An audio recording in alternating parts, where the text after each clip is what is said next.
Bagsakan Center ng mga produktong agrikultura sa Oriental Mindoro binuksan ng DA. Detalye ng balita mula kay Mal Gonzales, RH5. Mal, good morning. Good morning, Kuya Angel. Opisyal nang binuksan ng Oriental Mindoro Trading and Consolidation Facility na magsisilbing sentro ng kalakaran sa lalawigan at ang Provincial Agriculture Center sa Munisipalidad ng Victoria.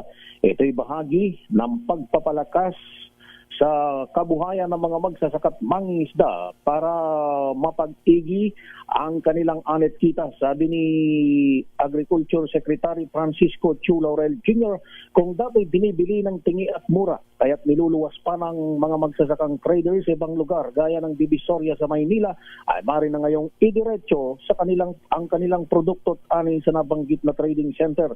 Sa pamamagitan ng pasilidad na ito, ang mga raw agricultural na sobra at halos hindi na mabili sa iba't ibang mga bayan ay bibilhin ng pamalang panlalawigan sa tama't makataong presyo. Kasabay nito inilunsad na rin ng DA ang 20 bigas meron na program kung saan makakabili ng 20 pesos na per kilo ng bigas at iba pang mga murang bilihin ang mga Mindoreño. Ako si Mal Gonzales, DZRH, una sa Pilipinas. Una sa Pilipinas. Maraming salamat, Mal.